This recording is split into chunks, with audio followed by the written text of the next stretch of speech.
Laskesuusatamine on siis selline kombineeritud spordiala, mis koosneb murdmaasuusatamisest ja laskmisest. Selle ala juures on kõige olulisem suusatada kiiresti ja lasta täpselt, mille jaoks on siis kindlasti vaja väga head nägemist.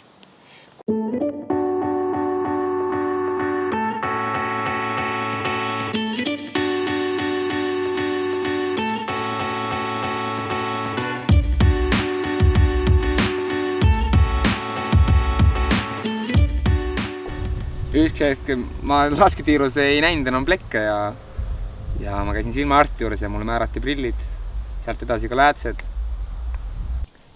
Võistluste ajal häirisid läätsed mind päris tugevalt. Kõigepealt siis juba sellepärast, et see protseduur alati enne võistlusi oli selline tülikas ja kulus palju aega ja kindlasti pidid sul alati olema puhtad käed ja selliseid asju pidid jälgima.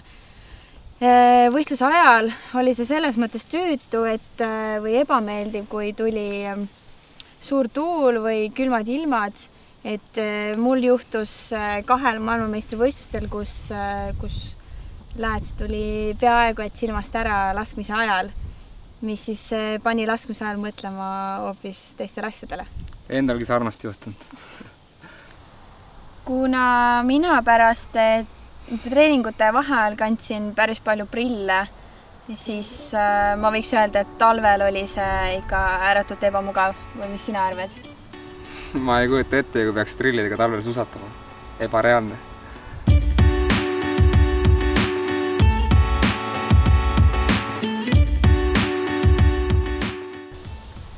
Mina valisin Refocuse just sellepärast, et olin kuulnud nende kohta ainult positiivset oma tuttavatelt ja jah, see, ma arvan, oligi see esimene samm, miks ma nende poole pöördusin. Mina jõudsin samuti Refocuse juurde tänu väga positiivse tagasiside, ehk siis Grete poolt suured tänusõnad Gretele. Kuna esmakohtumine Refocusega jättis mulle super positiivse mulje nii kollektiivi kui ka kõige seal seonduvaga, siis operatsioonile minek oli selline täiesti valutu nii-öelda. Ka mina läksin protseduurile üsna julgelt, ma ei kartnud mitte midagi ja kõik oli väga kiire ja täiesti valutu. Inimesed olid hästi hoolitsevad ja seletasid kõike sulle väga ilusti lahti enne operatsiooni, nii et midagi selgusetut ei olnudki ja kõik oli lihtne. Minule tehti klapisüsteemiga silmaoperatsioon. Valisin selle sellepärast, et kuna see toimus täpselt aasta tagasi maikuus ja treeninghooaeg oli just alanud, siis soovisin ma kiiresti saada endale terved silmad ja ka kiiresti treeningradadele naasta, et klapisüsteem tagas mulle kiire taastumise ja terved silmad. Minule tehti Relax Smile protseduur, ehk siis mis on kõige uuem, kõige modernsem, kõige kiirema taastumise ajaga ja on ka kõige soodsam just kuiva silma puhul.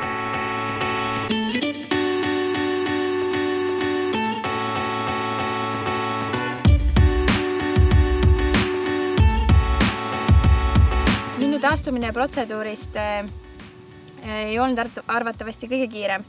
Et oma silmad sain ma avada pärast operatsiooni alles kuskil 3 tundi hiljem, kuna mul on ülitundlikud silmad. Ja kui ma need silmad avasin, siis seal samas kliinikumi ees ma suutsin vaadata selles mõttes juba ilma päikseprillideta.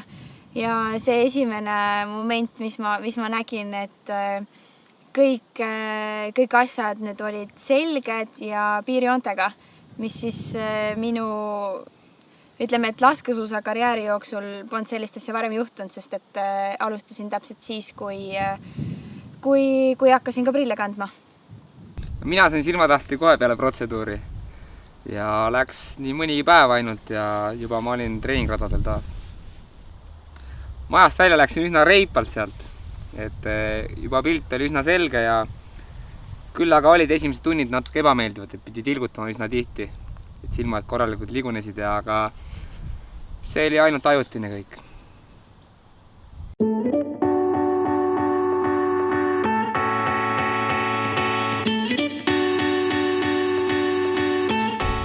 Minu jaoks oli see operatsioon justkui elu muutus laskesuusatamises, sest nagu ma mainisin, siis polnud ma kunagi teinud laskesuusatamist ei prillideta, ei läätsedeta. Ma võin Kalevi kohta öelda seda, et lastes treeningul tema kõrval matil ja vaadates tema lasketulemust on kindlasti selgelt näha, et tehtud on silmaoperatsioon, sest et see tulemus on märgatavalt teine. Ehk siis palju-palju parem. Mina soovitaksin Refocus silmakeskust kõigile, kellel on mingiki probleeme silmadega, kuna professionaalne sõbralik personal leiab täpselt just sobiliku lahenduse vastavale probleemile. Mina soovitaksin samuti Refocus silmakeskust kõigile, kes soovivad vabaneda läätsedest ja prillidest. Ja ei tasu karta, isegi kui teie miinus on nii suur, kui oli minul, 5,5 ja 4,5, et tänasel päeval olen ma nägija ja olen selle elu muutva teo eest Refocusele väga tänulik.